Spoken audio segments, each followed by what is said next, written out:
Welcome to all of you. Today I am going to discuss about tense.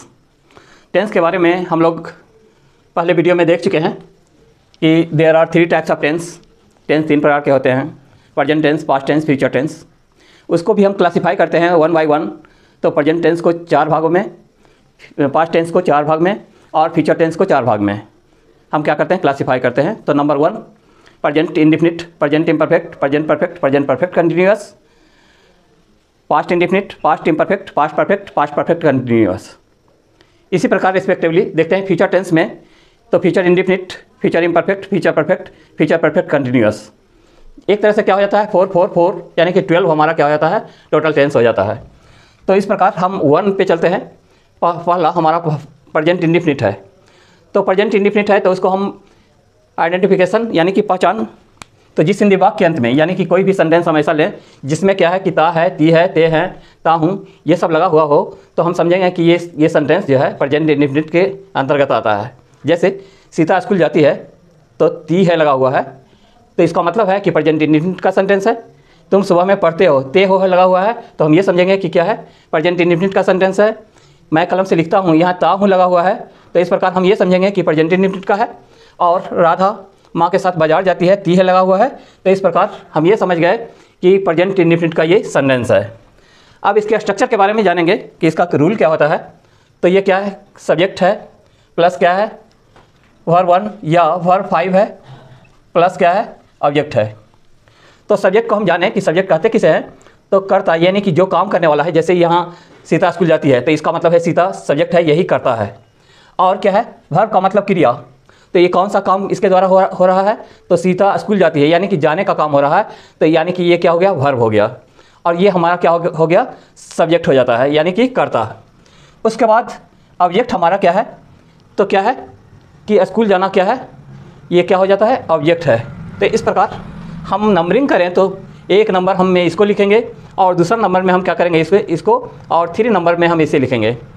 तो अब हम क्या करेंगे, सीता पर्सन के आधार पर हमको जानना होगा कि सीता कौन पर्सन है। तो हम ये देखेंगे कि सीता क्या है। सीता के बारे में ये कही जा रही है कि सीता स्कूल जाती है। सीता अभी प्रेजेंट नहीं है, सो ये क्या है, थर्ड पर्सन है। इसके बारे में कहा जा रहा है, सीता के बारे में कोई भी बात कही जा रही है। तो इस प्रकार हम ये समझेंगे कि क्या है, थर्ड पर्सन तो है, साथ ही नंबर के आधार पर देखें तो ये सिंगुलर नंबर है यानी कि सिंगल पर्सन ही है। कहने का मतलब है कि इसके साथ कोई दूसरा और नहीं है, सीता अकेली है। सो ये क्या है, अकॉर्डिंग टू नंबर हम देखें कि सिंगुलर नंबर है।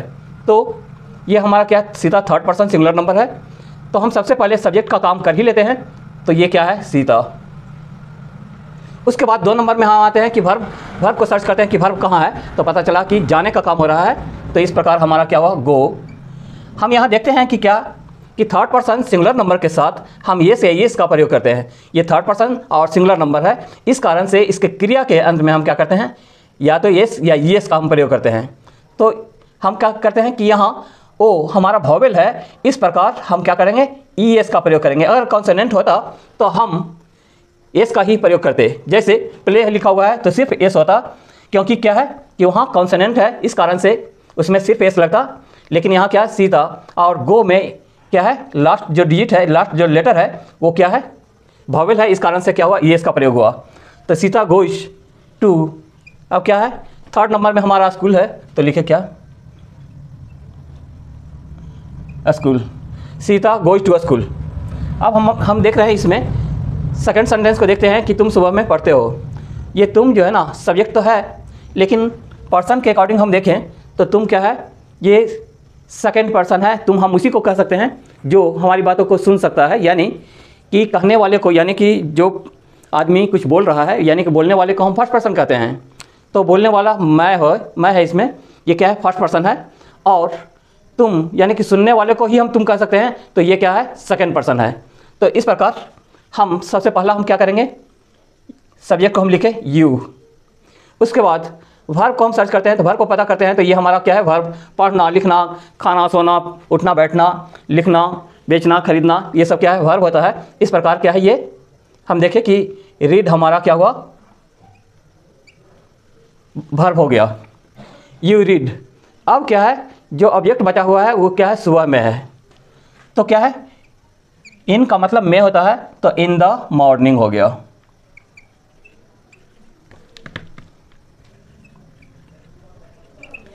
तो you read in the morning. इस प्रकार क्या है, अगर शाम में होता तो you read in the evening, रात में होता तो हम क्या करते, in the night, you read in the night. इस प्रकार हम अगले सेंटेंस में जब जाते हैं तो देख रहे हैं क्या कि मैं कलम से लिखता हूँ। मैं पर्सन को हम पहचानेंगे पहले, तो ये क्या है, आई फर्स्ट पर्सन, यानी कि बोलने वाले को फर्स्ट पर्सन कहते हैं, तो ये हमारा फर्स्ट पर्सन है। और नंबर के अकॉर्डिंग देखें तो हमारा क्या है, ये सिंगुलर नंबर है, अकेला आदमी है, तो इस कारण से हम ये कहेंगे कि आई फर्स्ट पर्सन है। उसके बाद हम वर्ब को सर्च करते हैं, वर्ब को खोजते हैं, तो हमारा लिखना है वर्ब, तो आई राइट। हम यहाँ कहे थे कि थर्ड पर्सन ही सिंगुलर नंबर रहेगा तभी हम एस या एस का प्रयोग करेंगे। यहाँ सेकंड पर्सन था, इसमें भी नहीं लगाए एस का एस का प्रयोग। और दूसरा क्या है कि फर्स्ट पर्सन और सेकंड पर्सन दोनों में ही एस या एस का प्रयोग नहीं होगा, तो I write with pen, I write with pen. अब अगला में आते हैं क्या कि राधा माँ के साथ बाजार जाती है। राधा हमारा क्या हो गया, सब्जेक्ट हो गया, तो हम लिखे क्या, राधा, राधा माँ के साथ बाजार जाती है, यानी कि कौन सा काम हो रहा है, तो जाने का काम हो रहा है, ये हमारा क्या है, वर्ब है।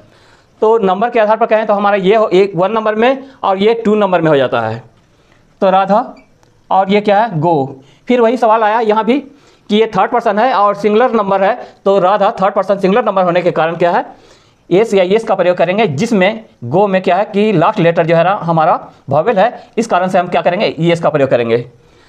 तो राधा गोज टू कहाँ जाती है, तो ये पता चला कि हमारा ऑब्जेक्ट हो गया बाजार, goes to market, goes to market. अब क्या है, माँ के साथ, साथ का होता है विथ, तो विथ मदर, विथ मदर हो गया। अब अगला आते हैं क्या, यहाँ देख लिए कि राधा हाँ goes to market with mother. अब यहाँ देख रहे हैं कि किसान खेत में काम करता है, तो ये क्या है, काम करने वाला जो है यही है, किसान है जो सब्जेक्ट है, तो हम लिखे द फार्मर, कॉमन नाउन है इस कारण से द फार्मर, द फार्मर। काम करना, वर्ब क्या है, काम करना, तो वर्क। अभी क्या है, ये थर्ड पर्सन सिंगुलर नंबर है, यानी कि किसान के बारे में कहा जा रहा है, ना तो ये सुन रहा है ना तो ये बोल रहा है, यानी कि इसके बारे में, किसान के बारे में कहा जा रहा है, इस कारण से क्या है, थर्ड पर्सन हुआ। और सिंगुलर नंबर के अकॉर्डिंग देखें तो हमारा क्या है, किसान सिंगुलर नंबर है, तो हम क्या करेंगे, थर्ड पर्सन सिंगुलर नंबर के साथ हम एस या एस का प्रयोग करेंगे, तो हम एस का प्रयोग करेंगे क्योंकि यहाँ कॉन्सोनेंट है, यहाँ वोवेल था इसलिए एस का प्रयोग किए थे, यहाँ क्या है, कॉन्सोनेंट है, इस कारण से हम क्या करेंगे, एस का प्रयोग करेंगे। तो फार्मर वर्क्स, और क्या है, अब क्या है, खेत में, तो इन द फील्ड।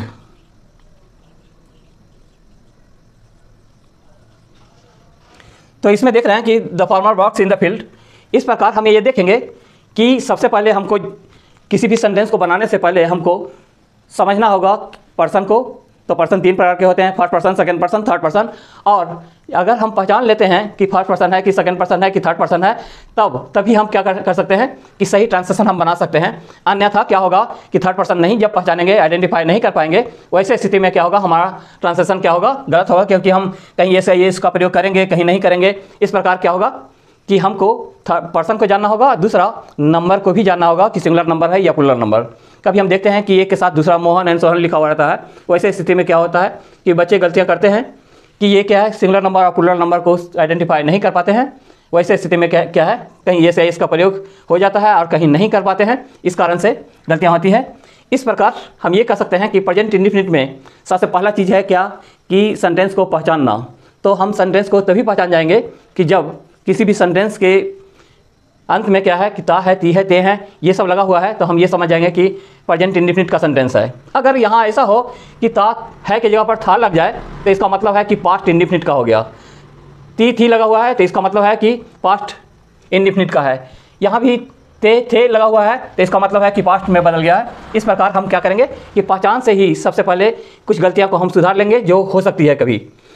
हम क्या करेंगे कि सबसे पहले आइडेंटिफाई करेंगे कि सेंटेंस हमारा किस टेंस का है, प्रेजेंट टेंस का है कि पास्ट टेंस का है कि फ्यूचर टेंस का है, उसमें भी प्रेजेंट इंडेफिनिट है कि प्रेजेंट इम्परफेक्ट है कि प्रेजेंट परफेक्ट है। इस प्रकार तभी हम उसका ट्रांसलेशन बनाएंगे और उसके स्ट्रक्चर को भी जानेंगे। जिस प्रकार यहाँ क्या है कि प्रेजेंट इंडेफिनिट में हम क्या किए कि subject plus verb 1 plus verb 5 plus subject किए। अगर यही प्रेजेंट इम्परफेक्ट होगा तो क्या होगा कि सब्जेक्ट क्या है, subject plus is am are, यानी कि ऑक्सिलरी वर्ब या हेल्पिंग वर्ब कहें, इज एम आर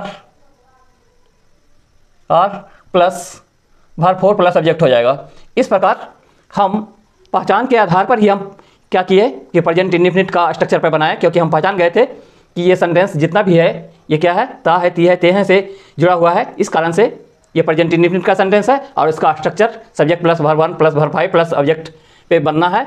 इस आधार पे हम सेंटेंस को बना पाते हैं या ट्रांसलेट कर पाते हैं। तो ये सारी बातों को ध्यान में रखकर ही हम क्या करेंगे, किसी भी ट्रांसलेशन को बना पाएंगे। तो आई होप आप लोग प्रेजेंट इंडेफिनिट को आप समझे होंगे, उसके स्ट्रक्चर के बारे में समझे होंगे, उसके पहचान के बारे में समझे होंगे और कैसे सेंटेंस को ट्रांसलेट किया जाता है ये आप अच्छी तरह समझे होंगे। अगर ये वीडियो आप लोगों को अच्छा लगा हो तो हमारे चैनल को सब्सक्राइब करें और शेयर करें। Thank you for watching.